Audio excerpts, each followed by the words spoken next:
Hello everyone, got a few dirty jokes for you today. So a woman stopped by unannounced at her recently married son's house. She rang the doorbell and walked in. She was shocked to see her daughter-in-law lying on the couch, totally naked. Soft music was playing and the aroma of perfume filled the room. "What are you doing?" she asked.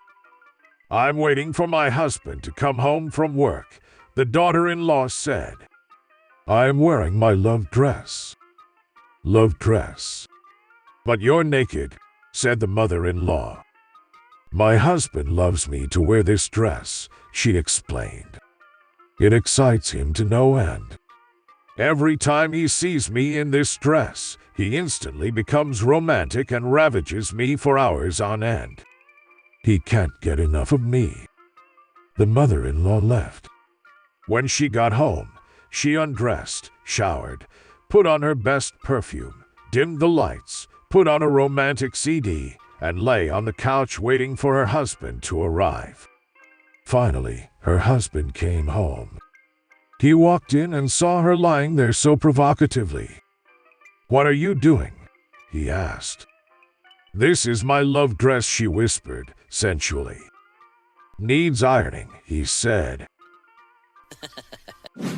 So after many years of marriage, a husband has turned into a couch potato, became completely inattentive to his wife and sat guzzling beer and watching TV all day.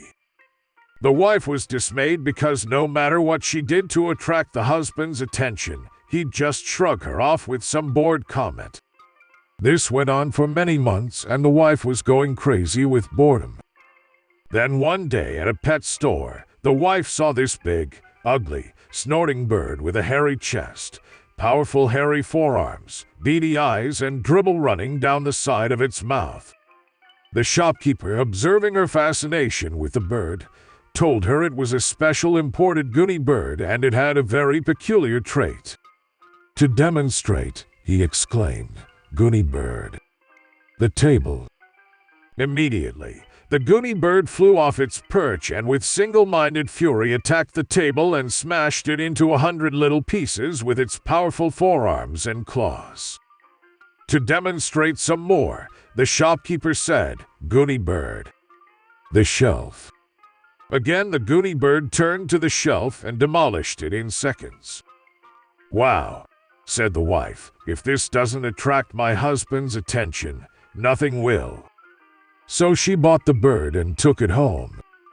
When she entered the house, the husband was, as usual, sprawled on the sofa guzzling beer and watching the game. "Honey," she exclaimed, "I've got a surprise for you. A goonie bird." The husband, in his usual bored tone, replied, "Goonie bird, my ass."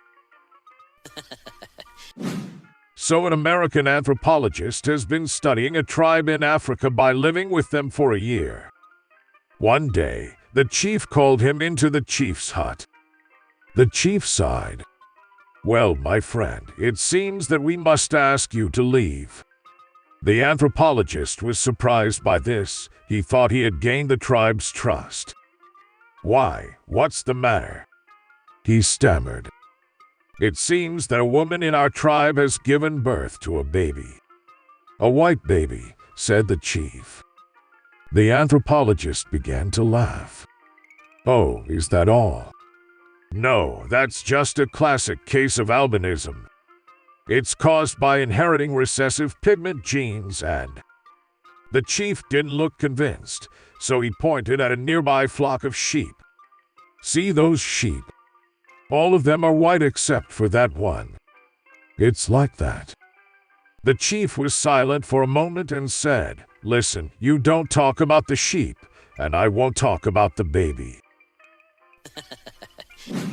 So a middle-aged married couple live in a small house on the beach. One afternoon they get into a huge fight.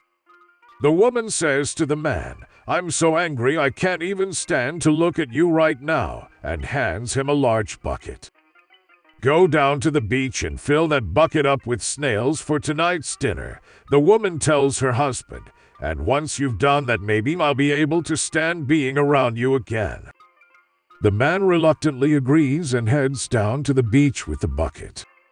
It takes him several hours, but he is finally able to catch enough snails to fill the bucket just as the sun is starting to set.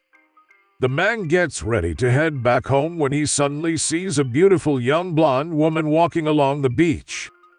The man sets down his bucket, approaches the blonde, and starts up a conversation with her. After they talk for a while, the blonde invites the man to come home with her, which he eagerly agrees to. The man ends up spending the night with the blonde. He wakes up early the next morning and suddenly realizes that his wife must be frantically looking for him. The man runs back to the beach as quickly as he can, gathers up his bucket full of snails, and sprints back home. When he gets there, he dumps the snails out all over the walkway leading up to this front door. The man's wife hears the commotion and comes to the door. "Where the hell have you been all night?" she demands angrily. The man turns around, looks down at the snails, and says, "Come on, little guys, you can do it. We're almost there." So during his physical, the doctor asked the patient about his daily activity level. He described a typical day this way. "Well, yesterday afternoon, I waited along the edge of a lake, drank 8 beers, escaped from wild dogs in the heavy brush, jumped away from an aggressive rattlesnake, marched up and down several rocky hills, stood in a patch of poison ivy, crawled out of quicksand, and took 4 leaks behind big trees." Inspired by the story, the doctor said, "You must be one hell of an outdoors man." "Nah," he replied, "I'm just a shitty golfer." So there was a guy in a bar one night that got drunk. I mean really, really, really drunk. When the bar closed, he got up to go home. As he stumbled out the door, he saw a nun walking on the sidewalk. So he stumbled over to the nun and punched her in the face. Well, the nun was totally surprised, but before she could do or say anything, he punched her again. This time she fell down and he stumbled over to her and kicked her in the butt. Then he picked her up and threw her into a wall. By this time the nun was pretty weak and couldn't move very much. So then he leaned over her, put his face right next to hers, and said, "Not very damn strong tonight, are you, Batman?" So the husband was not home at his usual hour, and the wife was fuming as the clock ticked later and later. Finally, about 3 a.m. she heard a noise at the front door, and as she stood at the top of the stairs, there was her husband, drunk as a skunk, trying to navigate the stairs. "Do you realize what time it is?" she asked. He answered, "Don't get excited. I'm late because I bought something for the house." Immediately her attitude changed, and as she ran down the stairs to meet him halfway, she asked, "What did you buy for the house, dear?" His answer was, "A round of drinks." A Russian, a Cuban, an American, and a lawyer are riding together on a train. The Russian takes a bottle of the best vodka out of his pack, pours some into a glass, drinks it, and says, "In Russia, we have the best vodka in the world. Nowhere in the world you can find vodka as good as the one we produce. And we have so much of it that we can just throw it away." Saying this, he opens the window and throws the rest of the bottle through it.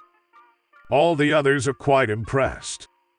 The Cuban takes a pack of Havanas, unwraps one, lights it, and begins to smoke, saying, "In Cuba, we have the best cigars of the world, Havanas. Nowhere else in the world produces such a fine cigar, and we have so many of them that we can just throw them away." Saying that, he opens the window and throws the pack of Havanas through it. Once again, everybody is quite impressed. At this point, the American stands up silently, opens the window, and throws the lawyer through it.